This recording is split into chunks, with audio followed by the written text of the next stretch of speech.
Thank you very much, everybody. Thank you very much. My friends, thank you very much. Thank you very much. It's great to be back with so many proud American patriots who believe in God, family, and country. Thank you very much. This is a great group of people. And I want to thank a man of incredible commitment, vision, and devotion, Ralph Reed. And Ralph, I want to wish you a very happy birthday. Very interesting day to have a birthday, because a big decision came down 1 year ago today. So that's very interesting. That's very interesting, Ralph. Let me also recognize Faith and Freedom Coalition Executive Director Tim Head. Tim, thank you very much.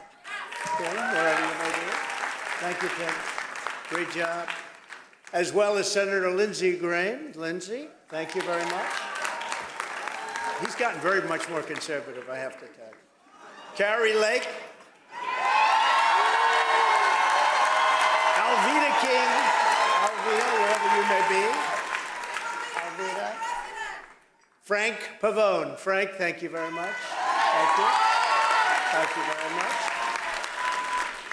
And congratulations as well to Richard Viguerie on receiving the Defender of Freedom Award, a big deal, and to Mike Huckabee, my friend, for a long time, long time, getting the Lifetime Achievement Award. I think he's better now than he was 20 years ago. You want to know the truth? I heard what he had to say, but he is not a good example of it. You're in great shape. Thanks, Mike, and thanks for being a friend. I also want to thank a great politician and a fantastic person running for governor of North Carolina. His endorsement yesterday was amazing, right? From North Carolina. Lieutenant Governor Mark Robinson.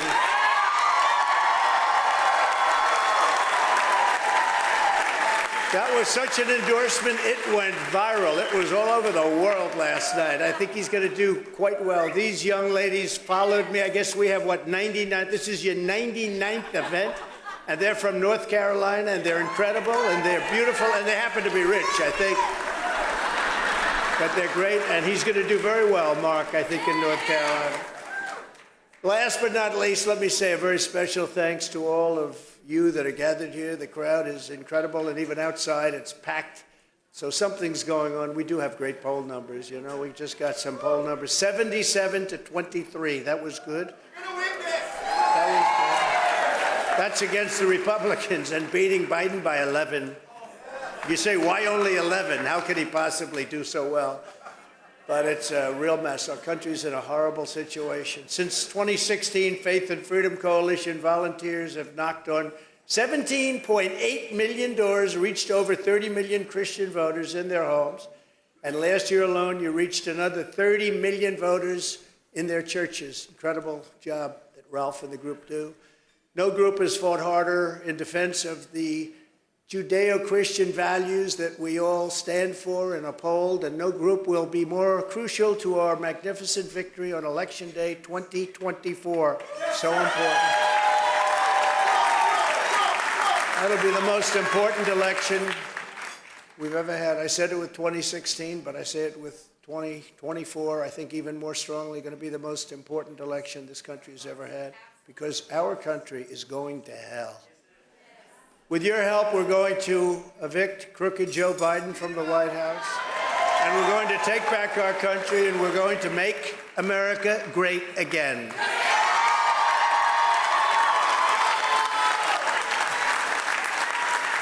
For 7 years, you and I have been fighting side by side to rescue our country from evil and from the sinister forces who hate it. I believe they hate it, and I believe they actually want to destroy it.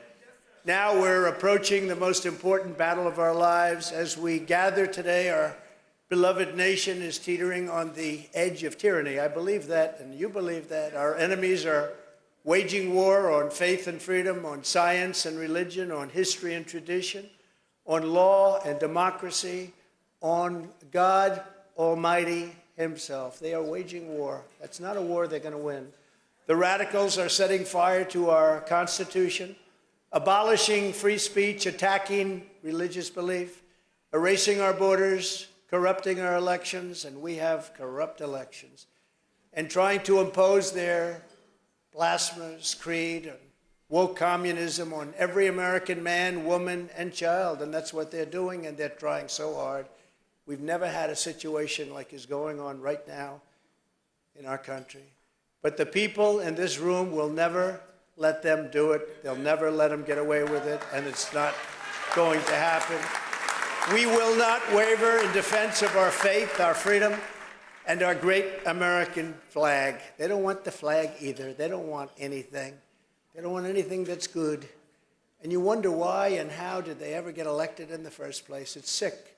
Together we're warriors in a righteous crusade to stop the arsonists, the atheists, globalists, and the Marxists, and that's what they are. And we will restore our republic as one nation under God with liberty and justice for all. The menacing specter of left-wing repression has been growing steadily for years and years. It's been growing, and we were stopping it very powerfully for 4 years, and now it's picked up at a level that nobody's ever seen before. First, they slandered Americans of faith as haters and bigots. Then they corrupted the media. They installed radical left judges to subvert our Constitution. They used the IRS to target conservatives. They spied on our campaign, and specifically, they spied on my campaign, and we caught them. They're terrible. Nobody would have thought. Could you imagine if it was the other way? Could you imagine if, let's say, I spied? Let's not use Biden. Let's use Obama. Let's say, Mike Huckabee, that you and I spied on Obama's campaign. Do you think it would have been fine? You know, this we'd be away for a long time, wouldn't we, huh? They tried to take down a presidency with hoaxes and witch hunts. They're still trying, but we wouldn't let them. And now Joe Biden has weaponized law enforcement to interfere in our elections, the greatest abuse of power that I've seen and that most of you have seen in the history of our country. It's a hoax. Every time the radical left Democrats, Marxists, communists, and fascists indict me, I consider it a great badge of courage.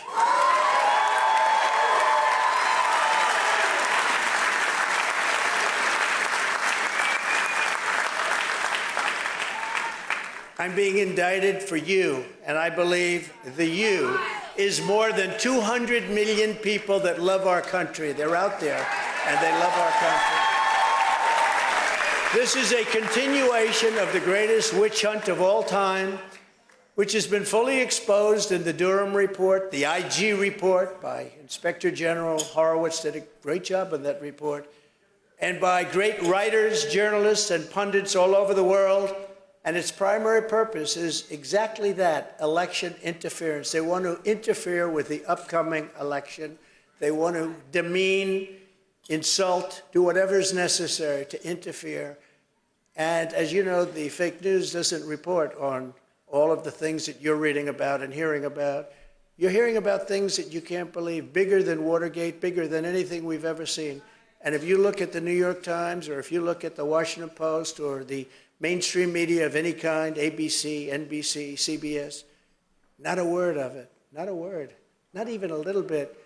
They want to interfere with the fair and free election to a point where Joe Biden is willing to arrest his opponent, who is leading him in the polls by a very, very large number. They lie, they cheat, and they steal, and this is how low they've fallen in an attempt to win the 2024 election. And we're not going to let that happen. We're not letting it happen. They rigged the presidential election of 2020. We are not going to allow we are just not going to allow them to rig the presidential election of 2024. Not going to happen. Charging a former president who did a good job. We had a lot of people that were very happy. There are some people said it was the most consequential presidency. But charging a former president of the United States under the Espionage Act of 1917, that's like making nuclear weapons in your basement, isn't it? An act for a crime so heinous that only the death penalty would do. is one of the most outrageous and vicious legal theories ever put forward in an American court of law. It's a disgrace. And the people they have doing it are disgraceful. And just look at their record. Disgraceful. The Espionage Act has been used to go after traitors and spies. It has nothing to do with a former president legally keeping his own documents. As a president, the law that applies to this case is not the Espionage Act, as the lawyers will tell you, and they like to tell you, and the press doesn't like to write about it, but the courts of law will see it, and they already know it. But the Presidential Records Act, which is not even mentioned in this ridiculous 44-page indictment of me. I didn't know about that. You know, when I graduated from the Wharton School of Finance, we didn't study being indicted, getting arrested, going to jail. We didn't know about that. They never taught us that. Under the Presidential Records Act, which is civil, not criminal, done in 1977, civil, I had every right to have these documents, personal belongings, in boxes. Joe Biden didn't. Even Mike Pence didn't have that right. They weren't covered by the Presidential Records Act. I was, because I was president, but they weren't. But these scoundrels and thugs, they only come after me. They didn't go after the many, many other presidents that kept their documents. You know about it. Many, many others. If you look at the Bush family, if you look at even Jimmy Carter, and I'd say he's innocent. I say Jimmy Carter's innocent. But they went after me. They didn't go after anybody else. And they went after me criminally. And it's not a criminal violation. It's not even a violation under the Presidential Records Act. And what could be more accurate a statement than Presidential Records Act? That's what we're talking about. Not espionage. It's not espionage. The crucial legal precedent is laid out in the most important case ever on the subject, known as the Clinton socks case. You know what that means, socks? Let me give you a hint. It has something to do with socks and taking things out in your socks. After leaving the White House, Bill Clinton kept 79 audio tapes in his socks and his sock drawer. So he put them in his sock. I didn't. I put mine in boxes outside of the White House, and the GSA picked them up and delivered them where they were supposed to be delivered. But they included in the Clinton discussions and the Clinton tapes a discussion of U.S. military involvement in Haiti. He can't get away from Haiti, can he? Right? He's done very well with Haiti. Discussions of U.S. foreign policy, both defense and offense, against Cuba. And what about them allowing China to have military bases now in Cuba? I think you're not too happy about that, Mr. Senator. And he's not even saying anything about it. Recording of President Clinton's conversations with foreign leaders, sensitive facts about trade negotiations taken from presidential briefings. This is all in the tapes. Discussions with Secretary of State about conflict in Bosnia and much, much more. Not only was Bill Clinton never even considered for criminal prosecution based on the tapes he took, and these are tapes he took. These were serious tapes. But when he was sued for them, he won the case. He won it. Judge Amy Berman Jackson's decision states, under the statutory scheme established by the Presidential Records Act, the decision to segregate personal materials from presidential records is made by the president during the president's term and in his sole discretion. Now, this is a Democrat-appointed judge, respected. Any normal administration, even an opposing one, would consider that to be the end. That's the end of the case. But not the corrupt Biden regime, because they're trying to win the election, and it's very hard to win an election when you're probably, definitely, I would say definitely, the worst president in the history of our country, without question. The Sox decision, they call it the Sox decision. Also, I quote, it says, the National Archives and Records Administration, or NARA, very radical left group, by the way, they have the Constitution and the Bill of Rights flagged for being dangerous documents. Did you know that? Does not have the authority to designate materials as presidential records. Now think of that. They don't have the authority. NARA does not have the tapes in question. NARA lacks any right, duty, or means to seize control of those tapes.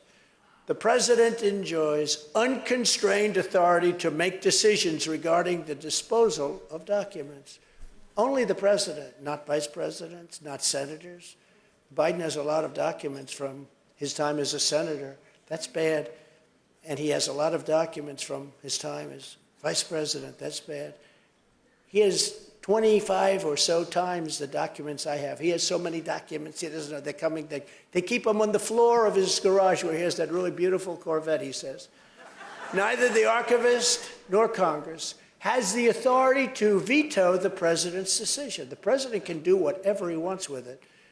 And this was a big deal, that act, and it was passed in Congress, 1977. The Presidential Records Act does not confer any mandatory or even discretionary authority on the archivist. They have no say whatsoever to classify records. Under the statute, this responsibility is left solely to the President of the United States.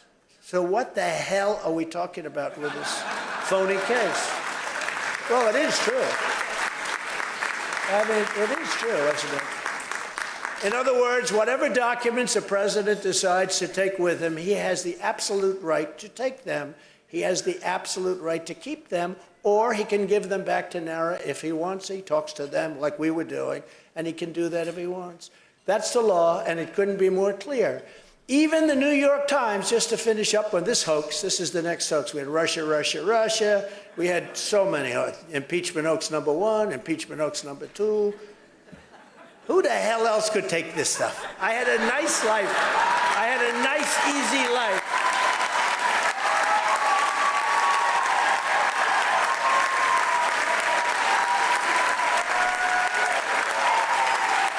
But I'm taking it for you because we're going to make our country great again. We're going to put America first, and we're doing it for you. But even the New York Times, in a major article, big article, and they must hate, probably the writer was fired after he said this.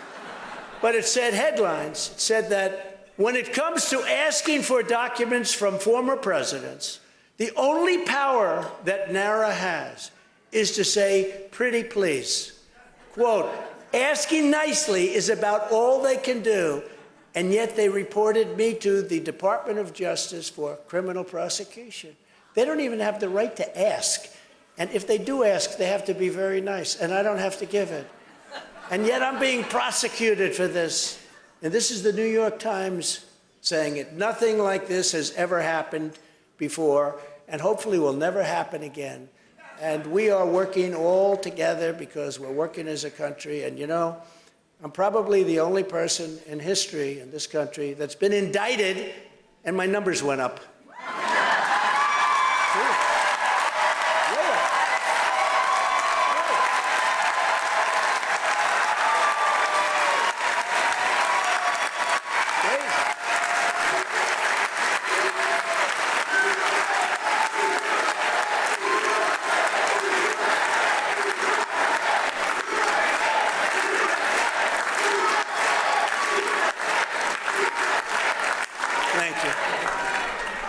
So true. You see the numbers. We're blowing them all away. It's crazy.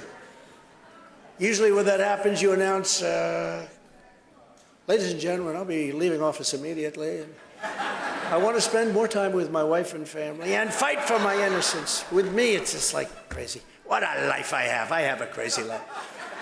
But you know what? We became president of the United States, and we together did something that nobody's, when you look at all of the things we did,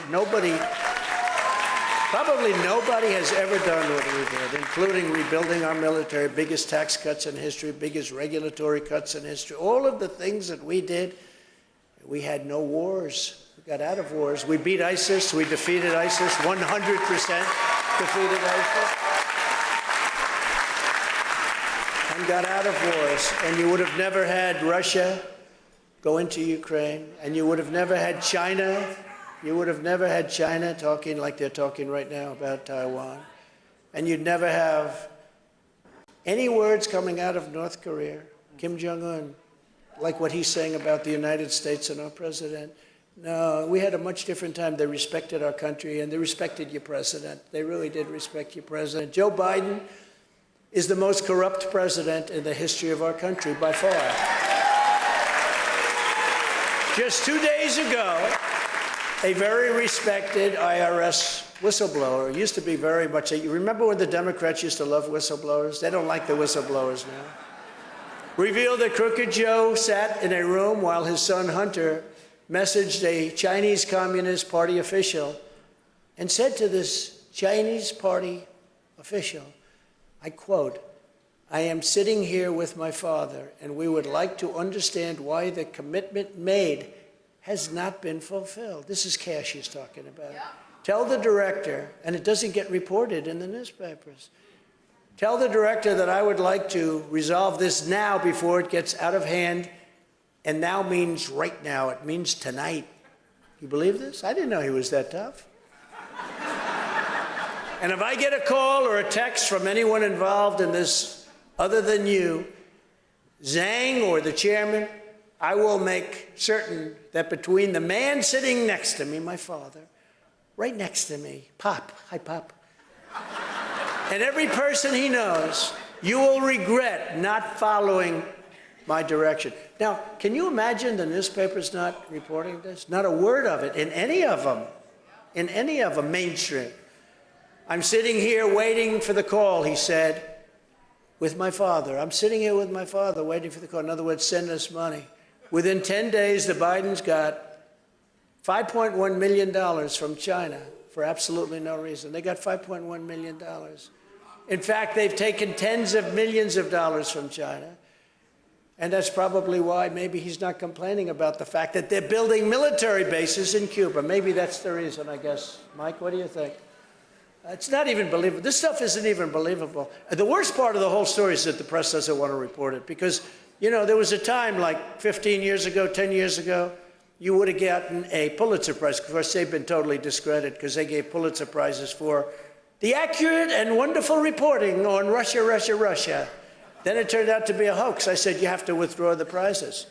They said, well, we don't know that and we don't want to do that. We've never done that before. I said, that's okay. Do it or I'm suing you. They said, we're not going to do it, and I sued them. You know, we're in court over that. We want them to return the Pulitzer Prize.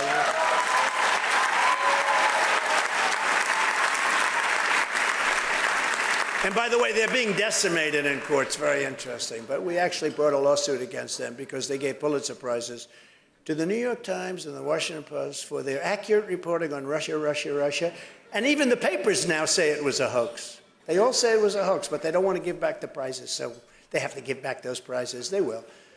Joe Biden is a totally compromised president because they're bribing him. They're paying him off. They know all the money they've given, and it's far greater than anyone has been able to really understand.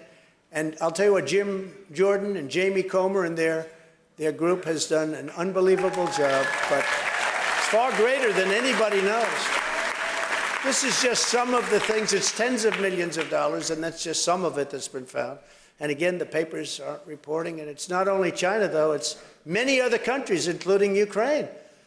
So we're giving hundreds of billions of dollars to Ukraine. I keep saying, why isn't Europe paying a like amount? So we're in for 160 billion, and Europe is in for 15 billion. And nobody thinks that's right or fair, and it affects them more than it affects us. These countries know every penny the Biden crime family has taken in. The countries know. Ukraine knows. China knows. They all know. There are many countries.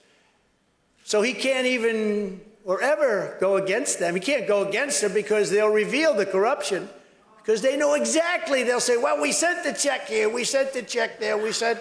So he has to be very nice to China, has to be very nice to Ukraine. And a huge success will be when the New York Times and the Washington Post and others put it on their front page, what's really happening here, because this is truly 100 times bigger than Watergate. This is a much bigger story than Watergate. That's why Biden doesn't mind that China has opened up these military installations and in the process of building a tremendous amount in Cuba. It's only 90 miles off our coast. He's basically said it's okay.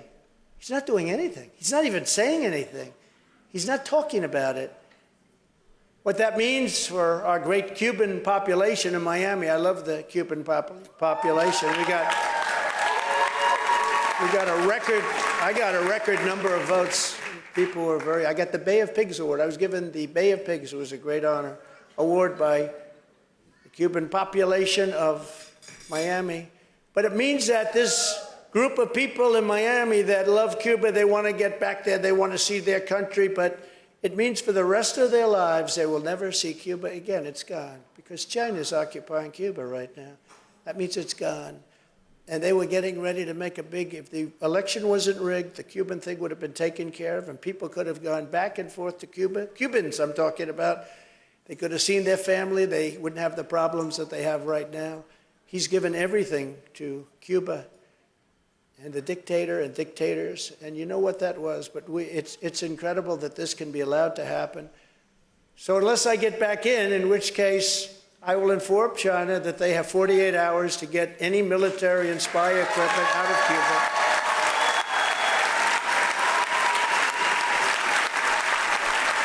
Or I will drop the hammer, and there will be tariffs unlike anything that China's ever seen before. And, you know, I took in hundreds of billions of dollars of taxes and tariffs from China. No other president has taken in 10 cents, not 10 cents.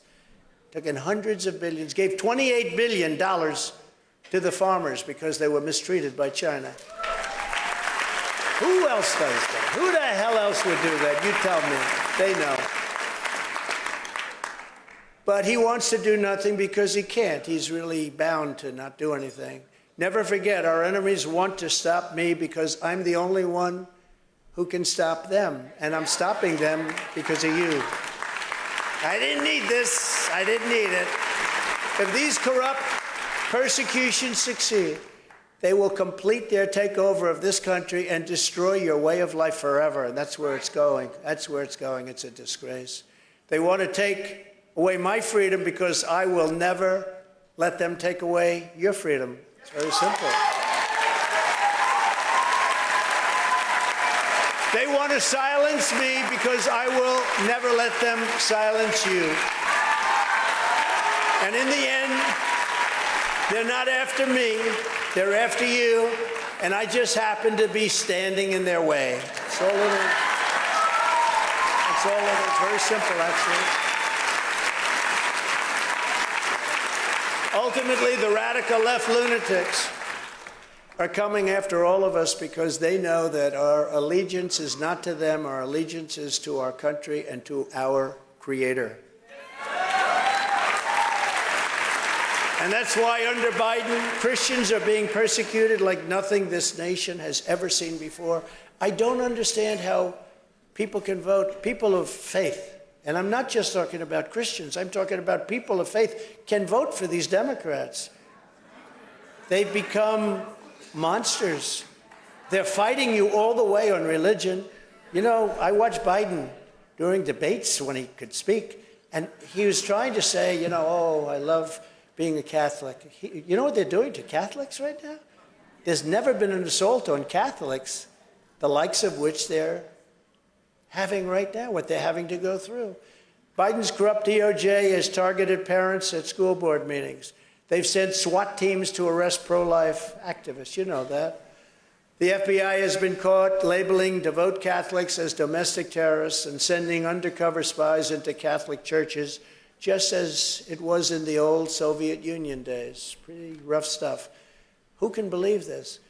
And how can you, as Christians, how can the people in this room vote for them? You know, they get 40%, 50%, 60% of a religious vote. How can they do that? And then they just go about trying to destroy religion. If you look at polls, you'll see religion, people of faith, but religion is going down in terms of importance and popularity.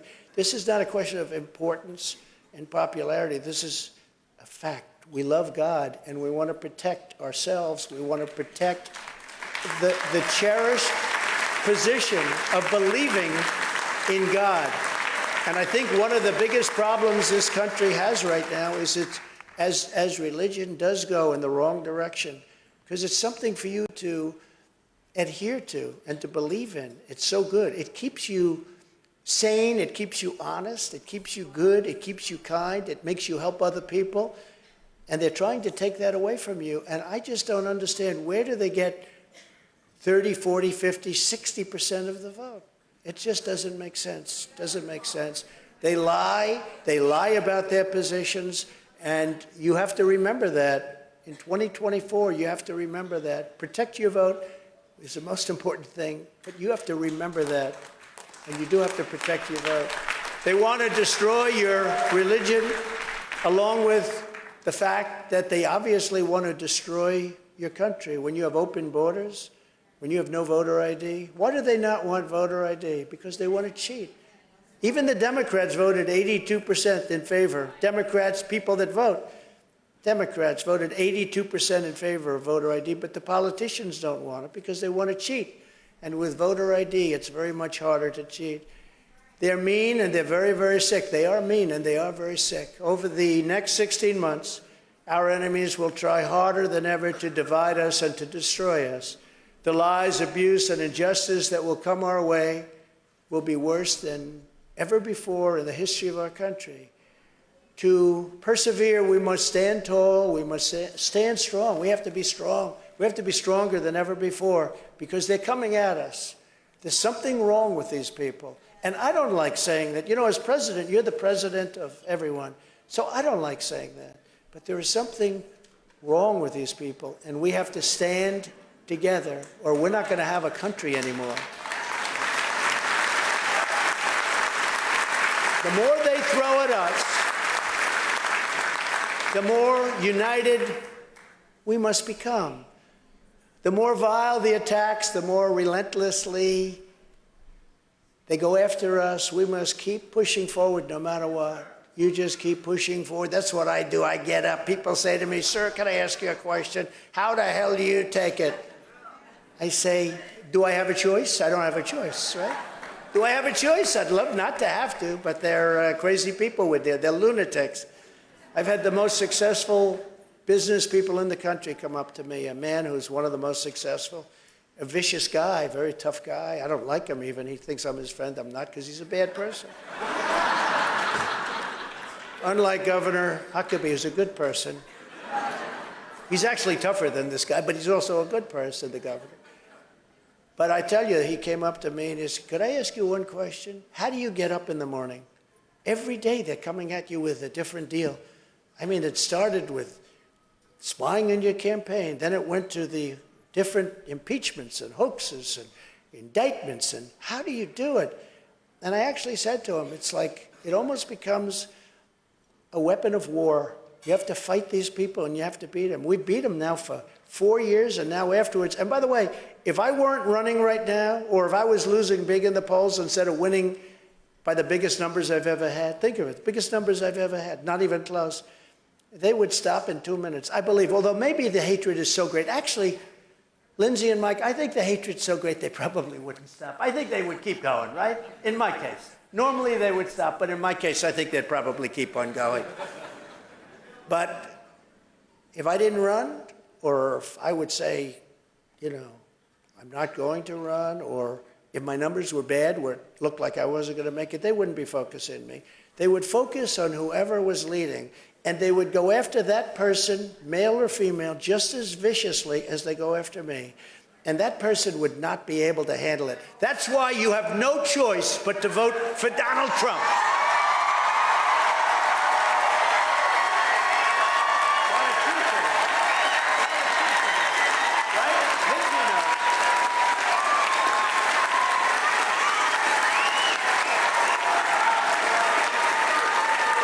Thank you very much.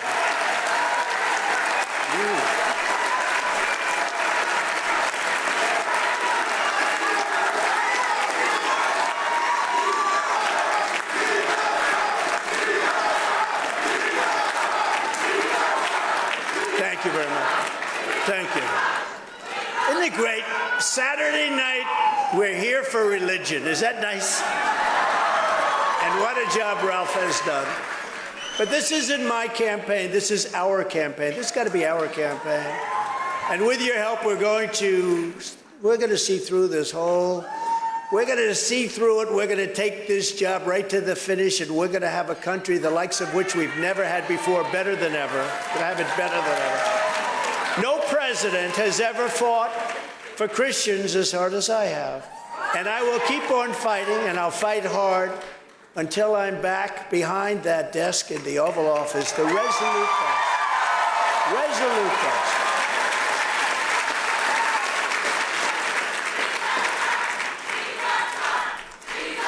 Thank you.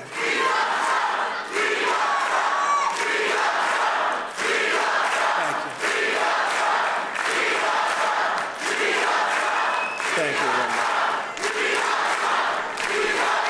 Hey, Ralph, I have to ask Ralph a question.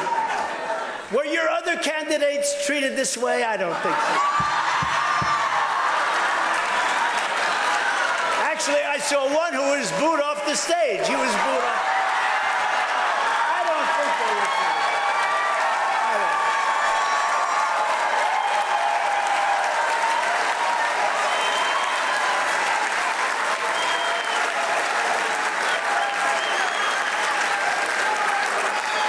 But you know, the greatest honor is, in my case, you feel this way because we went through 4 great years.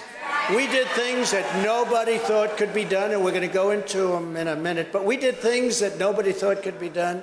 So when you do feel this way, I really feel good because that means you accepted and loved what we did in that 4 years. We did more than probably any, and many people say this, more than any president. We rebuilt our military. What we did is so incredible. We did it together. I did it because of you. I was helped by you, and we had your support, and it was amazing. So I'm very gratified to get that kind of support, because in my case, it's not just words. You know, when I first came in, I said, I'm going to do this. I'm going to cut taxes, and I'm going to cut regulations, and I'm going to do all these things. And, you know, people would say, yeah, okay, it's just words because it's a politician. All of a sudden, I become a politician. I never had that moniker before, but all of a sudden, I become a politician. But I did all the things, but I actually did much more than I ever promised I'd do. So it makes me feel very good. We totally transformed the federal judiciary, appointing nearly 300 judges, a record, to interpret the law and the Constitution as written. I withstood vicious attacks to confirm 3 great Supreme Court justices, Neil Gorsuch, Brett Kavanaugh, and Amy Coney Barrett. And I just hope, because they're under tremendous assault and pressure. I mean, they are. Look, you know what, you see what's going on. In the sports world, they call it playing the ref. You know, they say horrible, horrible things, and some people change. A lot of them change, and we can't let that happen. I just hope that these justices, who are brilliant and very good people, I hope they remain strong in the face of the harassment and intimidation that is coming their way and has come their way by the radical left lunatics. I just hope they can withstand it. I hope they don't go to the other side so they feel a little bit better about going out to dinner. That happens so often. With politicians it happens, but it happens with judges. And we hope that's not going to happen with them or any of our judges. Exactly 1 year ago today, those justices were the pivotal votes in the Supreme Court's landmark decision ending the constitutional atrocity known as Roe v. Wade.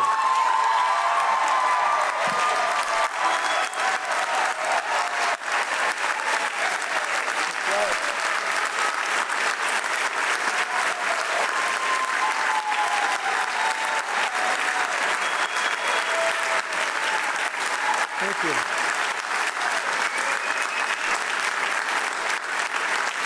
Conservatives had been trying for 50 years, exactly 50 years.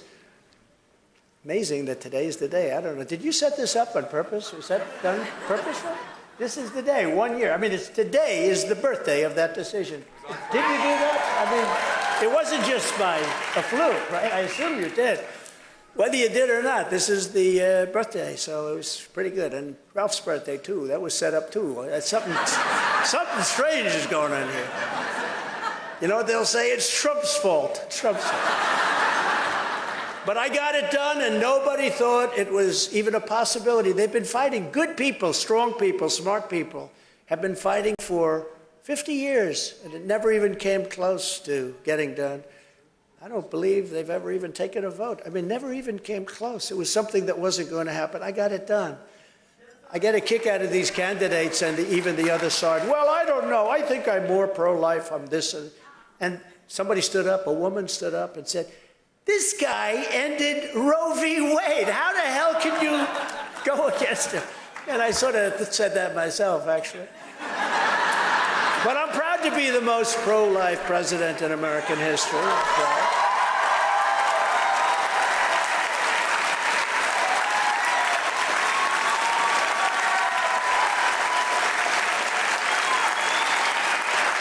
Thank you.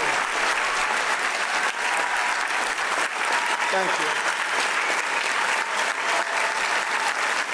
From my first day in office, I took historic action to protect the unborn.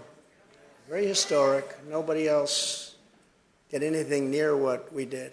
And it put us in such a great position, that victory. That victory, we'll go into it, but that victory is a tremendous victory in so many different ways, because they are the radical people. When they're willing to kill a child after birth, they're willing. You know, take it beyond the 9 months. They are the radical people. They are the people that are really in trouble with the Lord. I reinstated and expanded the Mexico City policy. You know what that is? That was a big deal. Nobody else did it. Stop taxpayer funding for abortion providers, and at the United Nations, I made clear that global bureaucrats have no business attacking the sovereignty of nations that protect innocent life. And I did these things, and I took heat, and I also got great love. I mean, you know, you have two sides to it, but I got great love. And I was the first sitting president ever to attend the March for Life rally right here in Washington, D.C. Under my leadership, we did more to uphold religious freedom than any administration in history by far. I could name some very good presidents that most of the people in this room would like, and they didn't attend the rally, and they didn't do the things we did, like the Mexico City policy. They didn't do anything, and yet most of the people in this room would like some of the people I would name. But we did it all. We fearlessly protected the conscience, rights of doctors, nurses, teachers, and faith groups like the Little Sisters of the Poor, who were treated so badly. We came to their rescue. We stopped the Johnson Amendment from interfering with pastors' free speech under retaliation of terminating tax exemption. They really went after people. I was in a room and I said, why don't you speak up more? And I had 50 pastors in the room, 2 rabbis, 50 pastors. We had a number of religious leaders, heavy on the pastors, I will say that. But they said to me, I said, I want to hear you. They said, we really can't speak because of the Johnson Amendment. This was in 2015, just before I announced. I said, that means that, explain it to me. If we speak out, and if the government wants to, they will take away our tax-exempt status. I said, so you have less power, and you're the people that I want to hear from. You have less power than, we were in Trump Tower, 60 stories up, looking down. I said, than any people walking on that sidewalk outside. He said, yes, in many ways we do. We can't speak up. And I got it so that the people that we want to hear can now speak up, so that Mike Huckabee spoke up anyway. I don't know. Did this have any? I don't think it had much impact on you. It had no impact on Mike. But it had a lot of impact on a lot of other people, and they have been speaking up, and it's important that they do so. I issued guidance making clear that the right to freedom of worship does not end at the door of a public school. Public schools are in tremendous trouble. And I was the first and only president to convene a meeting at the United Nations to end religious persecution worldwide. No other president has ever brought it up. As president, I stood proudly with our friend and ally, the State of Israel. I did more for Israel, they say, than any other president. I kept my promise, recognized Israel's eternal capital, Jerusalem, and opened the American embassy in Jerusalem. And I tell the story that sometimes, I don't know, it's maybe more of a good business story, but a general stood before me with something to sign, executive order, because I had won that battle. And it was a bill, essentially, for $2 billion to build an embassy in Jerusalem. And I said, General, what is this for? Sir, this is to build an embassy in Jerusalem. I said, this says $2 billion. How can you spend $2 billion on, like, I envisioned it as a one-story building, right? Nobody in this room, if you're in the real estate business, would spend quite that much. Maybe you'd spend like $2. But I said, how can you ask for $2 billion? Well, that's what they told. By the time you buy the land, sir, and you build the building and everything else, it's going to cost $2 billion. So I called up our ambassador and I said, David, see if there's something we have there already. We own a lot of land in Jerusalem. Do we have a great piece? And maybe it has like a little building on it where we can fix it up real cheap and we can... See, I'll always be in the real estate business, you know. I'll always love that business, and I love that business. We did great at that business. That's a great business, but very creative. And I said, see what you have. They called me back 2 days later and said, sir, we have a fantastic site. We've owned it for many, many years. You know, we were there sort of like early on first. We have a great site, and there's a building on it that's been essentially abandoned, but it's a very strong structure. And we think we could fix it up and get it open very quickly. I said, how does it compare with the site that we're going to buy, that they want to buy for a ridiculous amount of money? By the way, that particular person who owned that site is not happy with me, I can tell you. That is not a person. We're going to pay hundreds of millions of dollars for this site. So I said, what do you think of the building? Well, I think we could fix it up. So they called me back a week later. I sent some people over. They said, sir, we can build a new embassy for $400,000. I said, let me ask you a question. It's the only time I ever said this. I said, listen, it sounds too cheap. We got to make it more. No, it actually sounded, I never did that. Usually I'll say, make it 200,000. I said, we got to make it more. It doesn't sound right. But a friend of mine in a big building in Manhattan has beautiful white stone, beige, beautiful beige and white stone opposite his elevator bank. And every time I go into that building, he says, now he says president, but he used to say, Donald, look at the stone, it's so beautiful. And after saying it to me like 12 times, I said, what is it? He said, it's Jerusalem stone. It's so beautiful, very, very expensive. He's a very rich guy. He talks about the cost of stone, right? That's why he's rich, I guess, right? When you think. But he said, it's so beautiful, and I'm so proud of it. Jerusalem stone. So now I'm sitting here talking about building something in Jerusalem, and we're going to do a renovation of an existing building. And I said, listen, can we wrap that building in Jerusalem stone? Is it expensive? They said, absolutely not. We're in Jerusalem. We can buy it for free. So the whole building is made out of Jerusalem stone. Isn't that great? Sort of good. A little business story. But I did something else. And we got it built. You know, that thing would have never been built, the $2 billion building. It would have been years and years and years. And you might not have, they probably would have ended the whole concept of even moving the embassy to Jerusalem. It would have. So we got it built. And there's no reason to do any better because it's really a beautiful embassy, one of our nicest embassies, I think. But someday they'll come along and say, let's waste billions of dollars and do it the way we originally planned. But it's a great embassy, and I was very proud to do it. But we did something else that they weren't even asking for. The most pro-Israel people weren't even asking. I recognized Israeli sovereignty over the Golan Heights. And that has been going on. And that has been going on for 51 years. They've been trying to get that. People would fly in, fly out. They'd have meetings every 2 years. People would fly in, talk about it, fly out. I brought some people that truly knew Israel and understand Israel. I said, explain Golan Heights to me. You have 5 minutes or less. And they did it in about 3 minutes. But they talked about the importance. They talked about the height, the visibility, the military protection, all of the different things. And I approved it. And nobody even asked for it because they thought that was too far-fetched. But I got Golan Heights approved for Israel. And nobody talks about that one, but that was a big one. And then the biggest of all, but this administration has totally blown it. I pulled out of the horrible, horrible, one-sided, miserable Iran nuclear deal, which was expiring just about now anyway. And they were ready, had the election gone the way it should have gone, they were ready to make any deal with me. And as you know, I said to China, you can't buy. If you buy, we're not going to do business with you. Okay, we won't buy. No oil from Iran. Nobody was buying oil. They were ready to make a deal. We would have made a great deal for everybody. They would have been terrific. We all would have, they were dying to make a deal.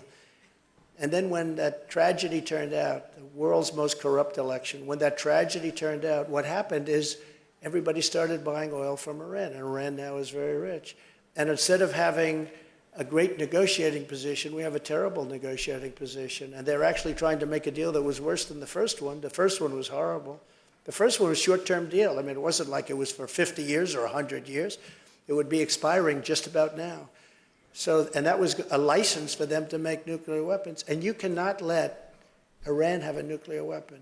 You cannot let it happen, because bad things will happen if that happens. But I got that approved. That was the biggest of all. That was bigger than Jerusalem. That was bigger than the Golan Heights. I always considered that to be the biggest. But unfortunately, they took that deal and didn't do anything.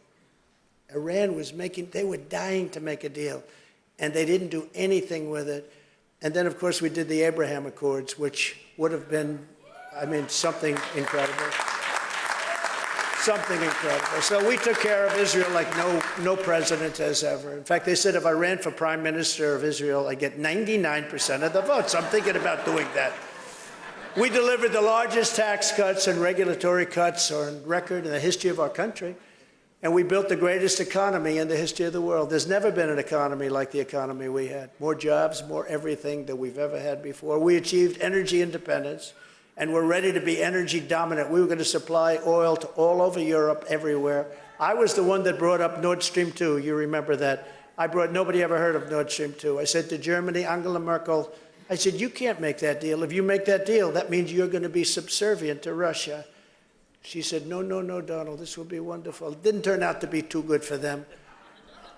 Then gas prices, when I was in office, reached low numbers like $1.87 a gallon, and even less. Think of that. Now they go to 5, 6, 7, 8, 9. And it hasn't stopped. Wait till you see what's going to be happening over the next 2 years. We created the most secure border in U.S. history, built nearly 500 miles of border wall, which was so helpful. Got Mexico to give us 28,000 soldiers free of charge. I said, look, if you're not going to give them free, I'm going to have to tariff all of the cars that you're building. Because, you know, they took those car companies out of Detroit and other places, and they now build 32% of our cars that are built in Mexico. I said, I'm going to put tariffs on if you don't give us the soldiers. And they said, we would love to give you the soldiers. It would be...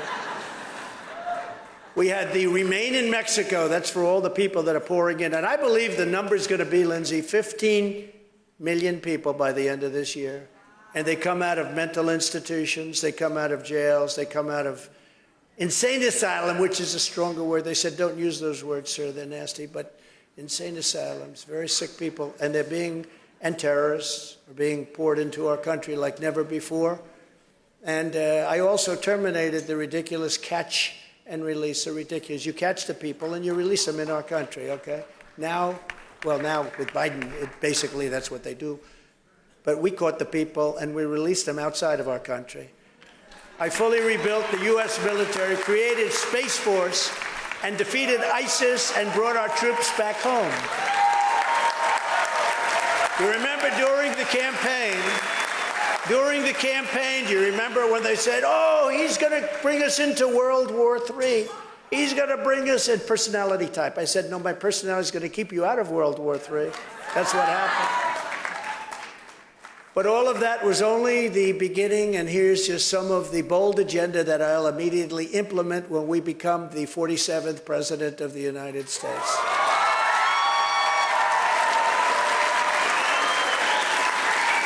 And I'll work with the people here and a lot of other people in Washington right now, because I just rode through Washington, and it doesn't look like it used to look with me. They have fences around their parks. They have tents up all over the place, tents.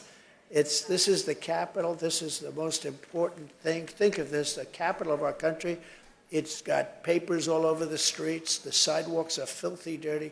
I used to drive by and I'd be screaming over the phone, get those sidewalks clean, get this, get that. You got to get the tents down. You can't have the tents. You know, once those tents form, once you leave 4 or 5 of them, there was a group of 4 or 5, and I told Secret Service, you got to get over it. We got to take it down immediately, because once that happens, you have 10, then you have 20, then you have hundreds.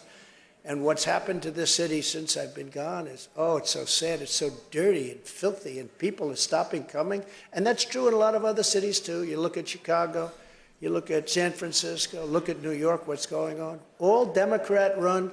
But it was so sad to see. You know, I look forward to coming here, but it was a very sad trip between the airplane and here, because I'm looking at something that I don't even recognize. It's so dirty, and it shouldn't be that way. It's a great place, and it shouldn't be that way. When I get back into the Oval Office, I will totally obliterate the deep state.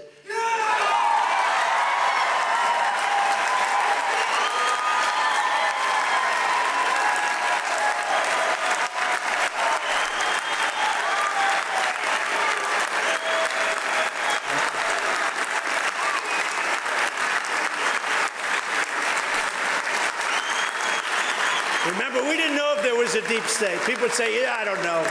Now about everybody thinks, yeah, there's a deep state. I call it a bad state. I'll fire the unelected bureaucrats who have weaponized our justice system. And they have weaponized. And we'll create the Truth and Reconciliation Commission to declassify and publish all documents on deep state spying. They spy on so much. Censorship, corruption, including all of that on Christians. The Christians have been under siege under this administration. Just please remember that. Please remember that when they tell you about how much they love you. They don't love you at all. They don't love you at all. Never again will federal law enforcement be used to target religious believers. And hopefully never again will it be used to target opponents in an election, because that's what they're doing. Americans of faith are not a threat to our country. Americans of faith are the soul of our country.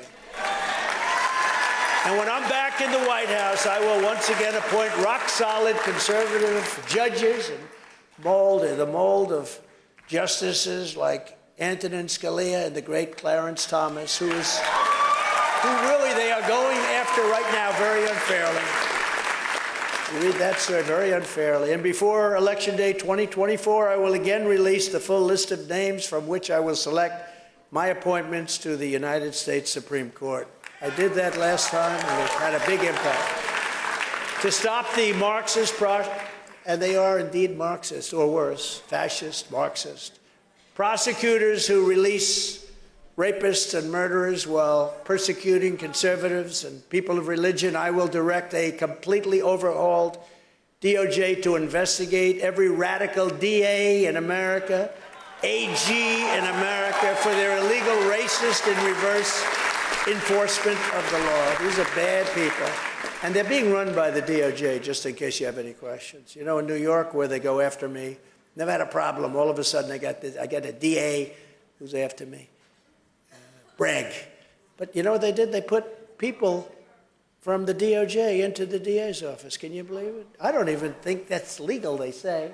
But I have DOJ prosecutors in there telling them how to go about it. But they haven't done a very good job because they have no case.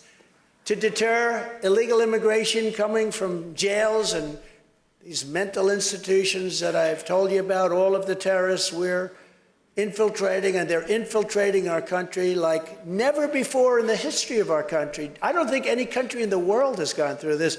And I always say, even a third world country wouldn't allow people in like this. They would stand there with sticks and stones. They wouldn't allow it to happen.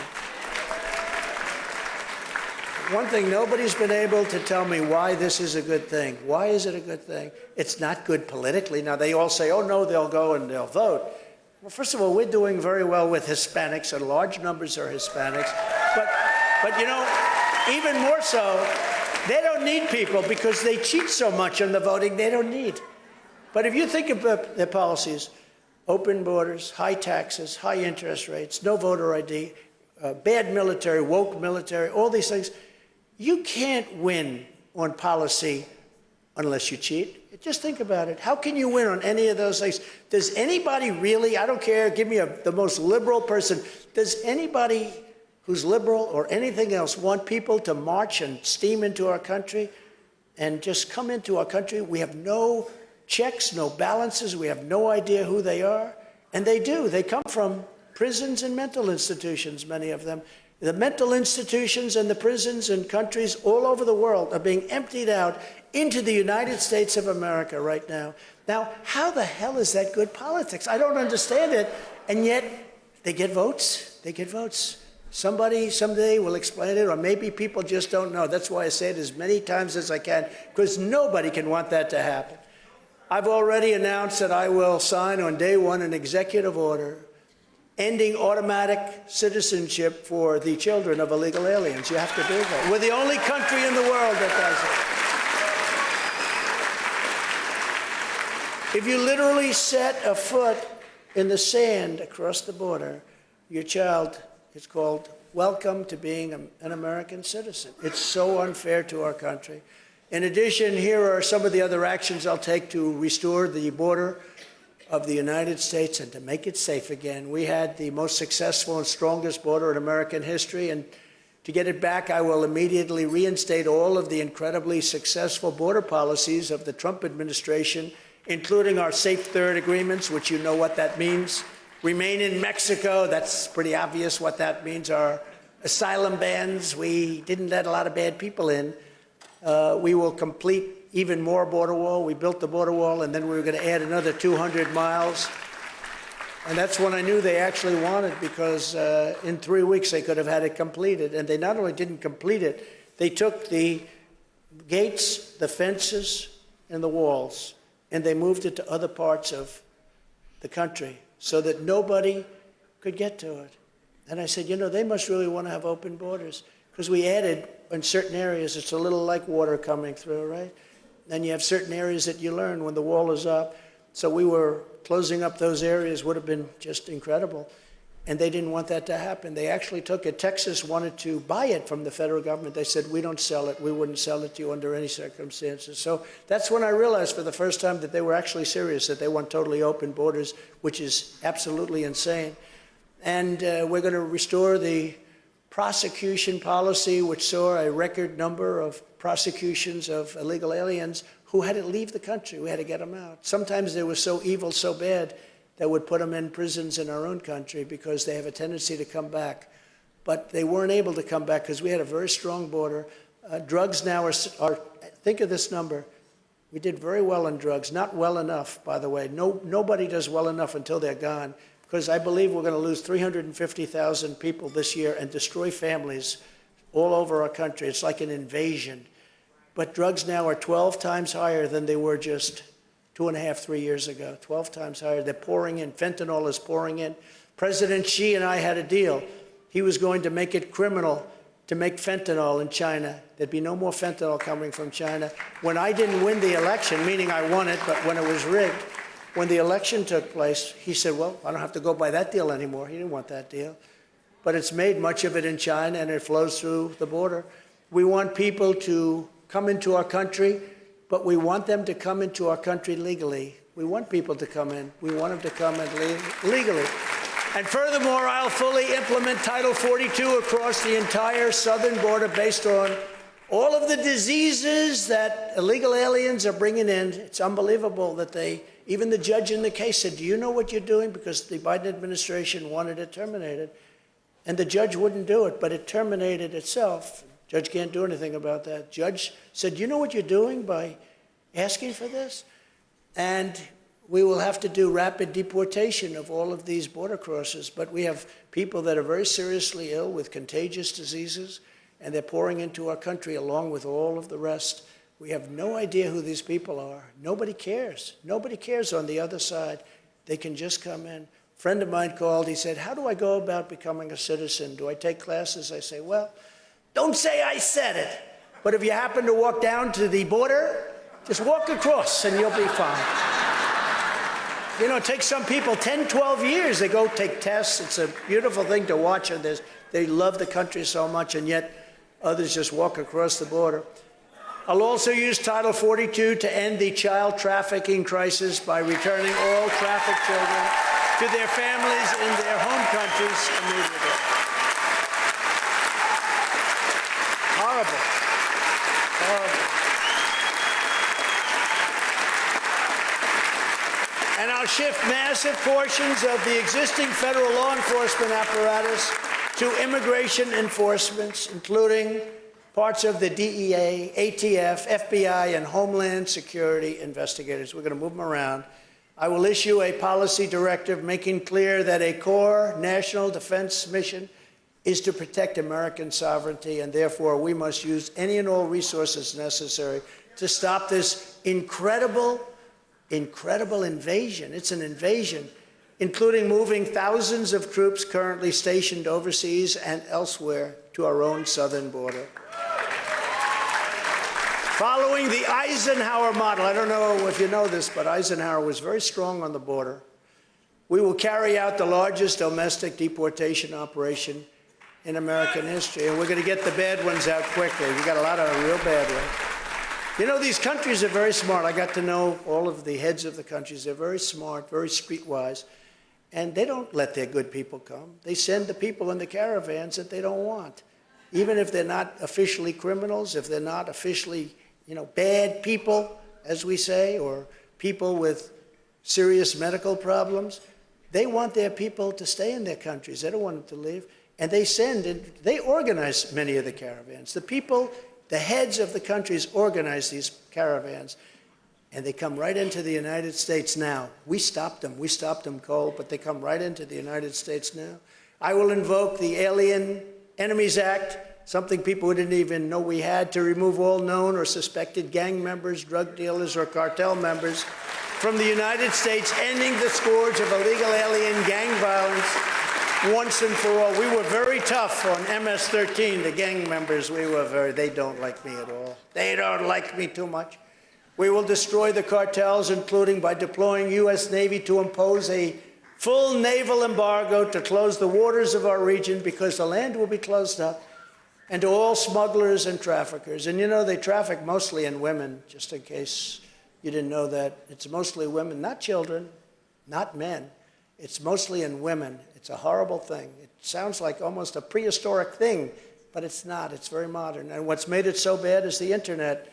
It's like a big, huge business, but they traffic mostly in women.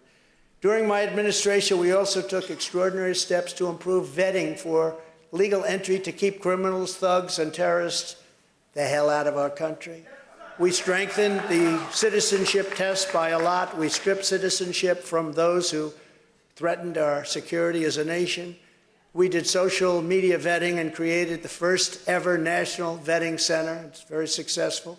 We found laws that had never been used before, and we use them now, because not easy to go through Congress, but there are so many laws. We used many of them, and very successful, including the right to tariff by the president, because, again, China paid us and other countries paid us hundreds of billions of dollars, and it saved our businesses, too, made them competitive. Today, I'm announcing a new plan to protect the integrity of our immigration system. Federal law prohibits the entry of communists and totalitarians into the United States.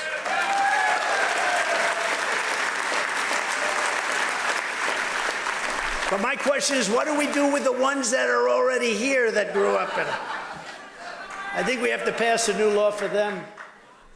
Using federal law in Section 212F of the Immigration and Nationality Act, I will order my government to deny entry to all communists and all Marxists.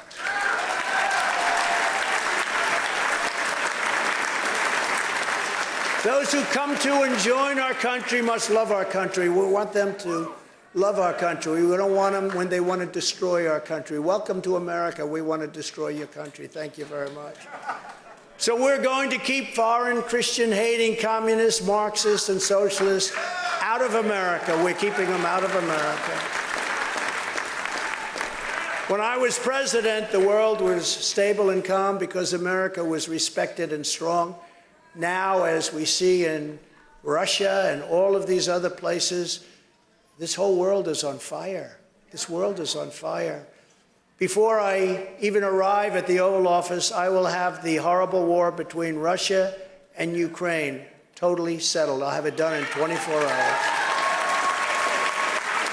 I say that, and I would do that. That's easy compared to some of the things, but I'd get that done in 24 hours. I know them both.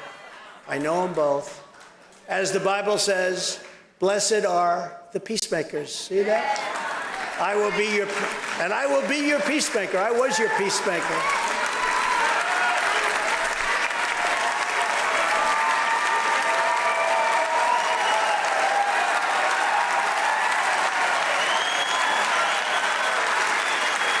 Well, that's great. Blessed are the peacemakers.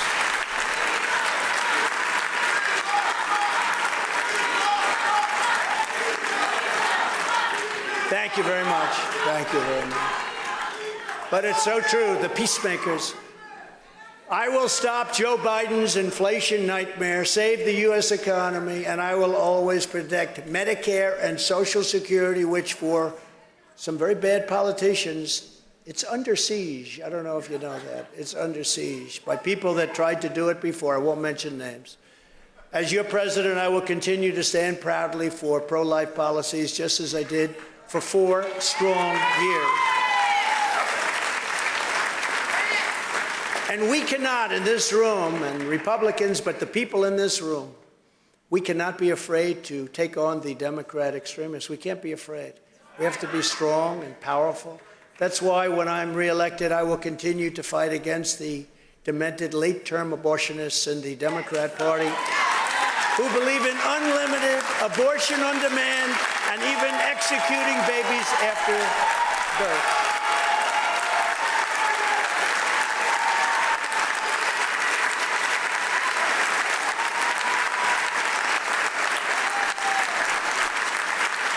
These are very troubled people, and the American public is on our side by overwhelming margins. You know, the politicians are going to have to learn to talk about this issue because they are the radicals. We're not the radicals.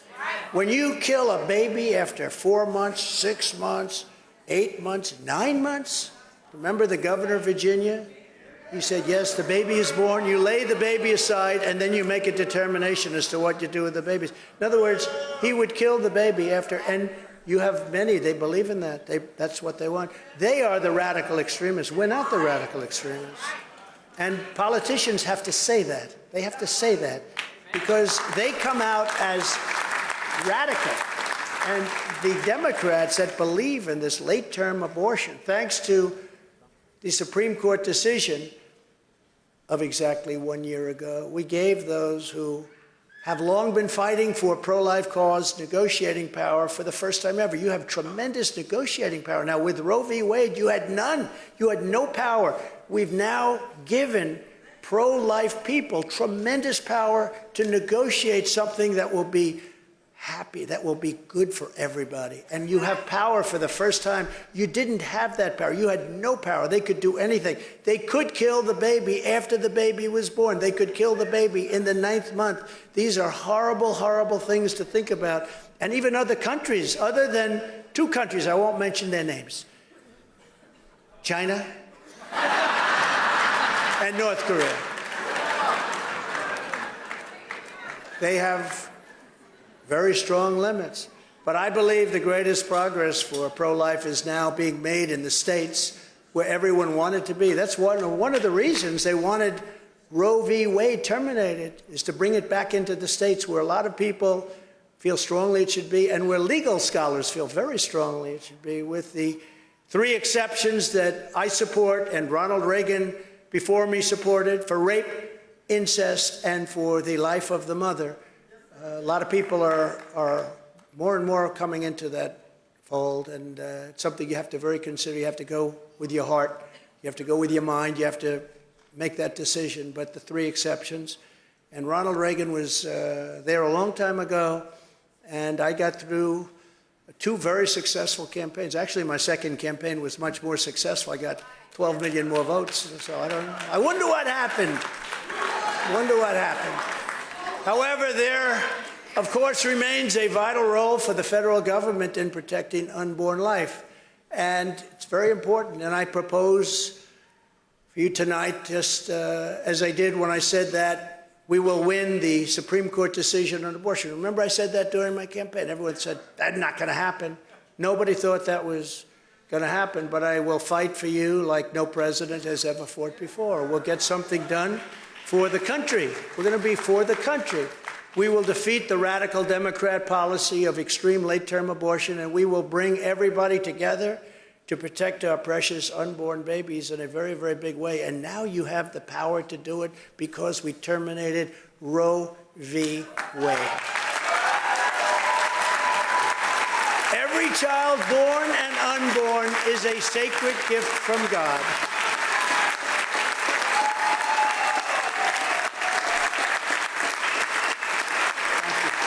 Thank you. But you're in a much different position than you were before. Before you had nothing to negotiate with. Today you're in the driver's seat, very much in the driver's seat. Under my leadership, the United States will also rejoin the Geneva Consensus Declaration created by my administration and signed by 36 nations to reject the globalist claim of an international right to abortion. This declaration affirms the family as the foundation of a good and great society and states that every human being has the inherent right to life. And Joe Biden withdrew the United States from this historic declaration his very first week in office, as he did so much else. They ended Anwar, the biggest drilling site in the world, probably larger than Saudi Arabia, if you can believe it. This was in Alaska. Ronald Reagan couldn't get it done. Nobody could get it done. I got it done. And in the first week in office, he terminated Anwar. Would have been unbelievable, would have been great, but we'll bring it back. We'll bring it back. So many different things they terminated, but some things they couldn't terminate, like the tax cuts. They have never been able to do that. A lot of the regulation cuts that created all those jobs, they're having a hard time with that. But I'll return us to where we were right on day one. We're going to be returning our country very quickly. It's going to happen very fast. We know the right people. You know, I went through a lot of people. Some were fantastic. They were great. And some weren't good. But I came here, and I was only in Washington 17 times during my entire life. I read this in an article, so I assume it's true. Of course, it was written by a group that I'm not a big believer, but they said 17 times. I never stayed over. And I wasn't a part of Washington society, so I had to rely on people for recommendations. And many of them were good. Look, we rebuilt our military. We did so many incredible things, the tax cuts, the regulation cuts. We had great people, but we had some people that I wouldn't have chosen if given a second shot. We had weak people. We had stupid people. We had people that had no leadership ability. We had some very bad people. We had some very great people that I'd use again in a heartbeat. Look at all the things we did. We did that because of great people.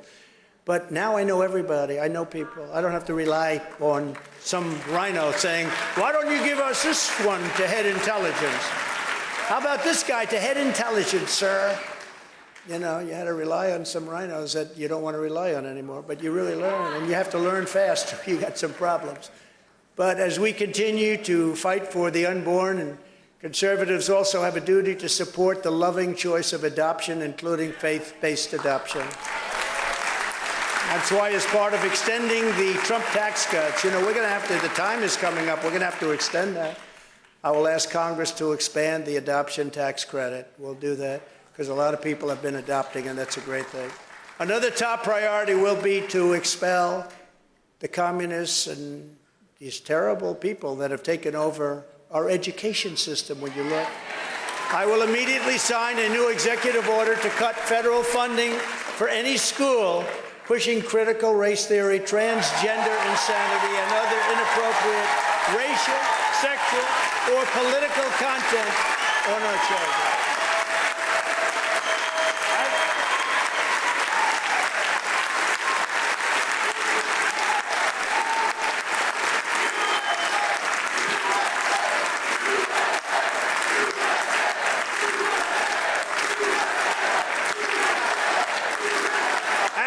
Say this. Can you believe this?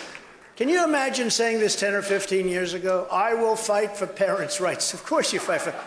Today I have to say, I have to make it, I will fight for parents' rights. Of course you fight for parents' rights. Who would ever think you have to say that as a politician or as a person at a microphone? Including the right to send your child to the public, private, charter, or religious school of your choice. At the same time, I refuse to abandon our public school system to these lunatics.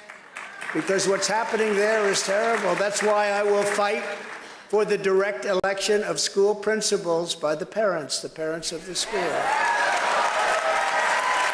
If any principal is not getting the job done, the parents should be able to vote to fire them immediately and to select someone who will. Right?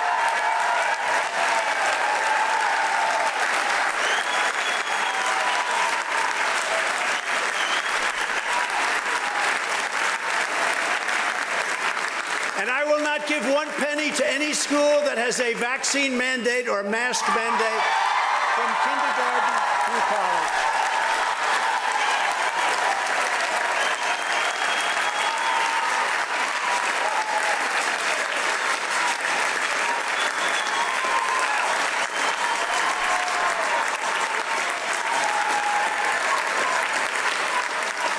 And something else I find hard to believe that I have to even say, it's so ridiculous. It's so horrible and so ridiculous. I will keep men out of women's sports.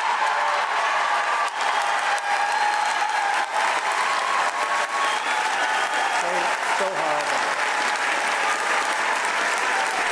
And I will sign a law prohibiting child sexual mutilation in all 50 states.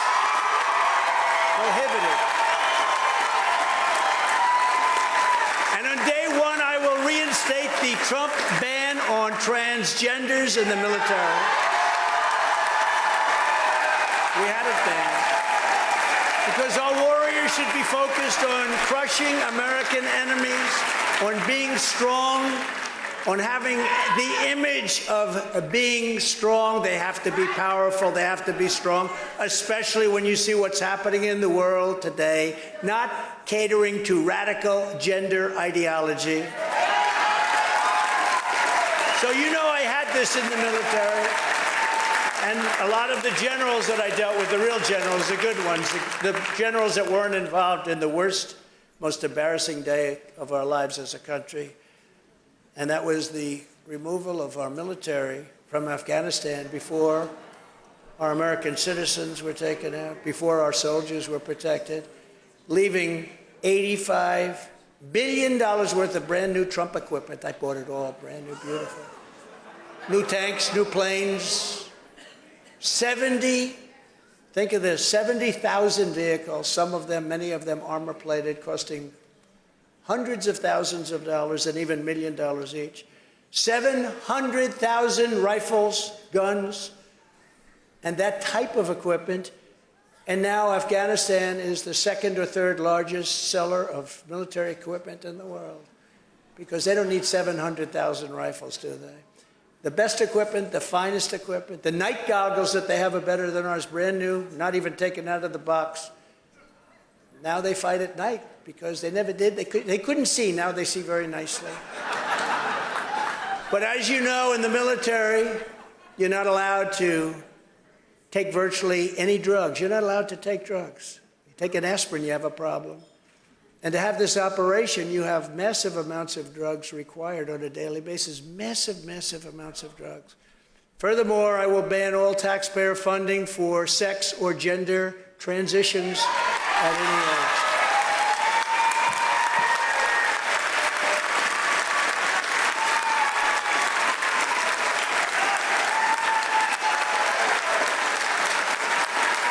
And just as I've done for 4 years, I will fully uphold our Second Amendment. We need our Second Amendment.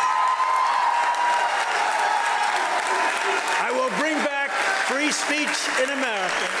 And finally, to restore pride in our history and confidence in our future, I will lead a massive year-long salute to America to celebrate the 250th anniversary on July 4th. This was July 4th, 1776, okay? There are other dates you hear about, but this is the date that we recognize, 1776, and we're going to have a big celebration, and it's going to be a celebration like we really deserve in this country for everything we've gone through. With you at my side, we will give our nation's founding the amazing anniversary party that America needs and so richly deserves. Days from now, all of us will be celebrating this year's Independence Day at a very challenging time for our country. As we do, let us remember the words of one Massachusetts preacher during the Revolutionary War on an autumn night in 1777, when the fate of our nation looked very, very bleak, much as it does in many ways right now. Be of good courage, he urged the patriots in the pews, because the cause of American independence is a glorious, glorious cause. Today, we are a nation in decline, and it is because of our corrupt and inept leadership and the power of modern-day weaponry. It's so powerful, so horrible. It's so horrible. The levels of power, you've never seen anything like it. Shouldn't even be discussed. It wasn't talked about very much during my term. I didn't want to have anyone talking about it, but the level of power of modern-day weaponry is horrible. It's the most dangerous period in the history of our country. It's time for us, because of all of this, so scary. We have leaders that don't have a clue. We have leaders that have no idea what they're doing. They have no idea. We have leaders that are totally corrupt. These are corrupt people. It's time for us to keep our faith, our unity, and our resolve. We must be strong like never before. We must be unstoppable. Together we will take on the communists and the Marxists and the fascists and the globalists and the fake news media, which is just as bad as all of them. And we have to take on crooked Joe Biden and the worst administration in the history of this country. And propelled by the spirit of July 4th, 1776, we will win a righteous and resounding victory on November 5th, 2024, and we will make America great again, greater than ever before. Thank you all very much. God bless you. God bless you. Thank you very much. Thank you. Thank you.